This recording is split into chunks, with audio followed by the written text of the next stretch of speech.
Bonjour à tous. L'élection qui pourrait tout changer et amener la paix. Je parle des élections de mi-mandat américaines du 8 novembre prochain, ça approche. Et ça fait trembler l'oligarchie et tous les belliqueux, notamment dans le clan de Biden, mais aussi dans le clan de l'Union européenne et de l'OTAN. Vous allez voir, c'est extrêmement important. Trump est de la partie. Trump est largement de la partie. C'est un moment de bascule. C'est un moment de bascule, d'ailleurs, qui n'est pas sans risque. On y reviendra un peu ici, peut-être beaucoup plus en profondeur dans une autre vidéo très prochainement. Mais en tout cas, je vais vous expliquer pourquoi ces élections sont cruciales et pourraient amener la paix. Pour cela, j'ai besoin que vous fassiez circuler l'information, parce que ce que je vais vous dire là, bon, on le trouve ici et là, en filigrane, mais enfin, c'est biaisé, c'est mal expliqué, c'est peu expliqué, voire c'est déformé complètement par la propagande, évidemment, c'est inversé. Donc il faut faire circuler les vidéos si vous le voulez bien, notamment en vous abonnant à cette chaîne YouTube, c'est le meilleur moyen de le faire, puisque les algorithmes de YouTube promeuvent les vidéos, plus il y a d'abonnés, plus il y a aussi de commentaires, de petits pouces en l'air, etc. Mais c'est vrai que s'abonner, c'est le petit bouton en dessous, vous cliquez dessus, c'est gratuit, c'est instantané. Merci infiniment à ceux qui vont le faire dans les secondes qui viennent, je le sais, ceux qui ne sont pas encore abonnés à la chaîne, et bravo à ceux qui l'ont fait aussi en masse très récemment. Voilà, on se bat ensemble pour la paix. On a fait une très grande manifestation, très belle, ce samedi 22 octobre. Beaucoup de monde, tout le monde était invité, les gens sont venus, les personnalités sont venues, d'autres sont pas venus. Enfin, c'est chacun est libre. J'espère que tout le monde peut venir, tout le monde est invité, tout le monde peut prendre la parole. Évidemment, ça a toujours été la règle. En tout cas, il y avait beaucoup de résistants qui étaient là et on est déterminés. Alors, il faut venir avec nous. Il faut venir se battre à nos côtés dans ce vaste mouvement anti-oligarchique de résistance populaire pour la paix, justement. Pour la paix, mais aussi pour les libertés. Pour la liberté de la France, sa souveraineté, pour notre avenir, pour nous et les enfants. Le lien pour adhérer ou réadhérer, c'est le même. C'est le premier sous la vidéo en description.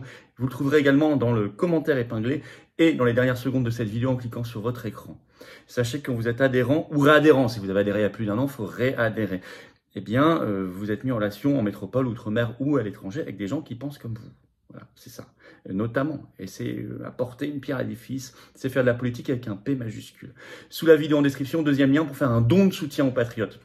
Vital, essentiel, on n'a pas un centime de financement public cette année, alors on fait, ça coûte cher, ça coûte très cher. Les dons supérieurs à 500 €, nouveaux avantages, allez voir sur le site, mais dans tous les cas, quel que soit le montant, c'est génialement utile.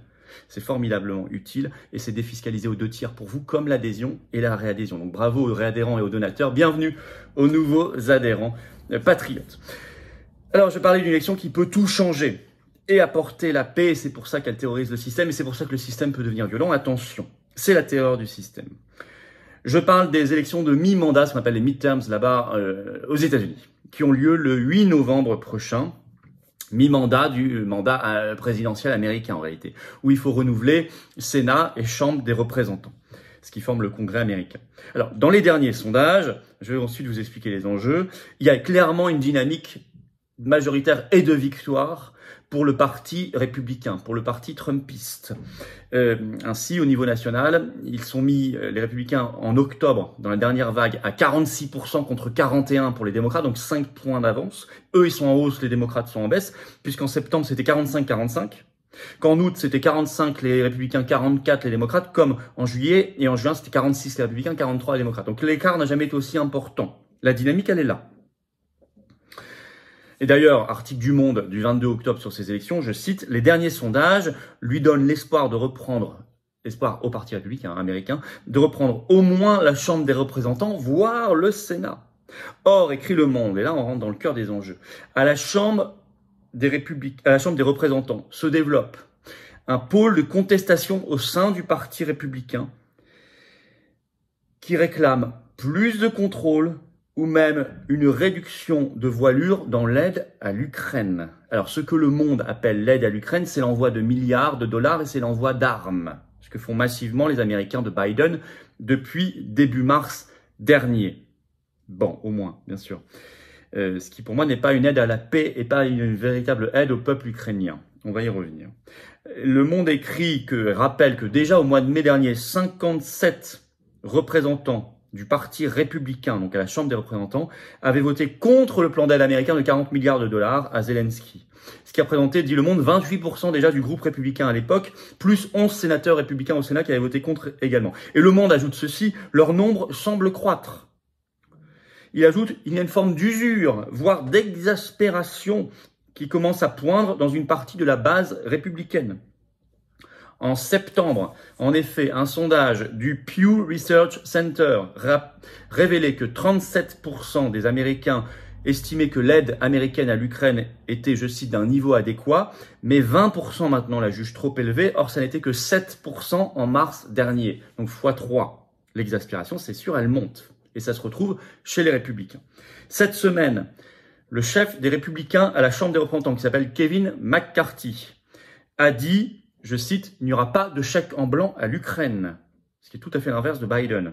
Il a dit ça dans une interview au journal Punchbowl News.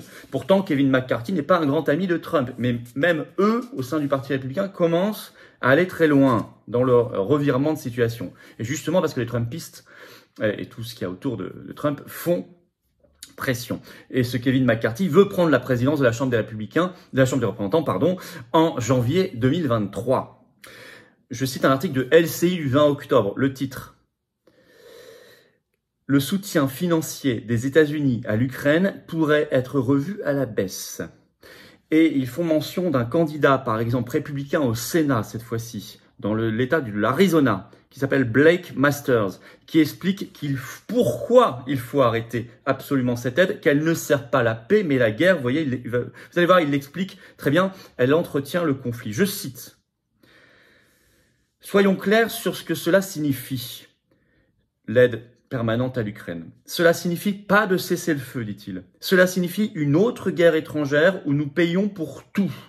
Plusieurs autres milliers de personnes mourront. Il n'y a pas de résolution, pas de fin en vue. Le risque est bien sûr qu'une guerre par procuration puisse dégénérer en une guerre nucléaire totale entre puissances nucléaires. Fin de citation. Je crois qu'il a tout compris et c'est ce que nous expliquons sur cette chaîne depuis des mois et des mois, si vous nous avez suivis, y compris dans mon manifeste pour la paix et la liberté qui est sur le site des Patriotes. À noter, Donald Trump lui-même est très en pointe sur ce sujet. Il était ce 21 octobre invité de la chaîne américaine Fox News dans le Brian Kilmeade Show. Et il a déclaré ceci, entre autres, Trump. Je cite, « Avec lui, la guerre d'Ukraine n'aurait pas eu lieu, dit-il. Il ajoute, « Poutine me respectait. » Des influenceurs républicains importants comme des journalistes font aussi éclater la vérité et font pression pour que cette élection du 8 novembre puisse tout changer et aller vers la paix. C'est le cas du journaliste Tucker Carlson sur Fox News, qui officie de plus en plus célèbre et qui ne mâche pas ses mots et qui, ce 13 octobre sur Fox News, a accusé Zelensky, je cite, d'entraîner tout l'Occident vers une guerre nucléaire. Mais vous allez voir, il n'est pas tendre avec son propre pays, c'est ça qui est intéressant.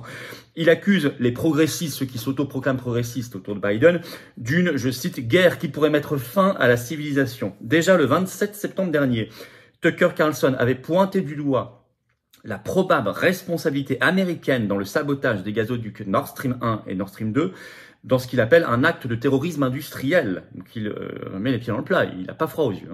Alors tout ça combiné, cette dynamique-là, qui est une dynamique de paix, qui est une dynamique de rébellion face à la guerre actuelle et une dynamique de paix, affole le système, affole l'oligarchie. Le Monde s'en fait l'écho ce 22 octobre, le titre de son article, « Les Européens inquiets d'une éventuelle remise en cause de l'aide américaine à l'Ukraine ». Ah bah oui, l'Union européenne veut la guerre. Par exemple, la ministre française des Affaires étrangères, Catherine Colonna, et le ministre américain des Affaires étrangères, Anthony Blinken, l'ont déclaré lors d'une conférence de presse commune aux États-Unis, et je vais vous citer ce qui s'est passé. C'était le 21 octobre à Washington. Je cite Le Monde. En déplacement à Washington, vendredi 21 octobre, pour préparer la visite d'État d'Emmanuel Macron début décembre, la ministre des Affaires étrangères française, Catherine Colonna, a insisté sur la nécessité de préserver un front commun entre alliés. Il ne faut pas donner au Kremlin l'occasion de nous diviser, a alerté la diplomate lors d'une intervention devant le Center for Strategic and International Studies, un cercle de réflexion. Elle ajoute, si les actions de la Russie restent sans réponse, les guerres de conquête pourraient devenir la norme, a-t-elle averti, avant de renouveler ses propos un peu plus tard lors d'une conférence de presse commune avec le secrétaire d'État Anthony Blinken. Biden lui-même a réagi via sa porte-parole aux annonces de paix des républicains et vous allez voir qu'il veut, lui, entretenir la guerre et l'escalade. Je vous cite l'article de LCI du 20 octobre. La porte-parole de la Maison-Blanche, Karine Jean-Pierre, a assuré que le président Joe Biden continuerait à soutenir les efforts des Ukrainiens pour se défendre. Nous allons continuer à travailler avec le Congrès et suivre ces conversations sur ces efforts afin de soutenir l'Ukraine aussi longtemps qu'il le faudra, a-t-elle ainsi déclaré. Fin de citation. En conclusion, vous avez bien compris que ce qu'ils appellent l'aide à l'Ukraine, etc., ça n'est pas du tout une aide au peuple ukrainien, ça n'est pas une aide à la paix, c'est entretenir la guerre, c'est mettre de l'huile sur le feu, c'est faire qu'il n'y ait, comme le disait le candidat républicain tout à l'heure, jamais de cessez-le-feu, voire que ça dégénère vers une guerre nucléaire totale. C'est donc ce qui se passe là très important. Je rappelle que sous Donald Trump, président, 4 ans de mandat, 0 guerre. C'est pas le cas avec Biden, vous l'avez constaté, et ça n'était pas le cas avec Obama avant, 8 ans de mandat, 8 ans de guerre. Ça, c'est une chance de paix rapide, cette élection de mi-mandat américaine du 8 novembre. Si les États-Unis arrêtent cet envoi permanent d'argent et d'armes à Zelensky, tout s'arrête. Parce que sur les autres pays, notamment les pays européens qui aident, les pressions de l'opinion publique vont devenir tellement fortes et ça sera pour eux tellement insoutenable, parce que le gros de l'aide aujourd'hui, c'est largement les aides américaines, qu'ils devront arrêter eux aussi. Alors, attention, ceci dit, 8 novembre, attention, on doit toujours veiller à ce qu'il n'y ait pas de fraude, comme toute élection. Alerte. 2, que sont-ils capables, le clan de Biden, le clan de la guerre, le clan des néoconservateurs, que sont-ils capables de faire d'ici le 8 novembre pour faire dégénérer la situation? Et ça, c'est un point d'inquiétude qu'il faut surveiller de près. On va y revenir peut-être beaucoup plus en profondeur très bientôt dans une vidéo, mais il va falloir développer en entier. En tout cas, voilà, moi je vous ai expliqué tout cela. Faites circuler, s'il vous plaît, l'information, notamment en vous abonnant à cette chaîne YouTube. Le petit bouton s'abonner en dessous, vous cliquez. Profitez-en pour appuyer à côté sur la petite cloche. Une fois que c'est fait, vous recevrez ainsi plus tard les notifications à chaque fois qu'il y a une nouvelle vidéo ou un nouveau direct sur cette chaîne. C'est quand même très pratique pour tout le monde. Merci beaucoup, merci d'avance à ceux qui vont s'abonner et merci à ceux qui l'ont fait récemment. Et venez vous battre avec moi à mes côtés. Je vous attends, j'ai besoin de vous. Ayez cette carte orange de libération, de paix, de souveraineté, de liberté, d'avenir. On se bat pour nous-mêmes, notre humanité et nos enfants, nos petits-enfants. Je vous attends. Le lien pour adhérer ou reprendre votre adhésion annuelle, c'est le même. C'est le premier sous la vidéo en description. Il est également en commentaire épinglé dans quelques secondes en cliquant là ou là sur votre écran. Sous la vidéo en description, deuxième lien pour faire un don de soutien aux patriotes. Ça nous permet de faire des choses, plein de choses, de publier des choses, de faire des événements, tout ce qui coûte cher. Voilà. On n'a pas de financement public du tout cette année, on n'a rien. On n'a pas d'aide bancaire, bien sûr. Or, on fait, c'est grâce aux donateurs, grâce à vous. C'est exonéré de vos impôts aux 2 tiers, comme les adhésions et comme les réadhésions. Je vous le redis, c'est important, pensez-y. Bravo donc aux donateurs, aux réadhérents. Bienvenue aux nouveaux adhérents patriotes résistants. Vive la France!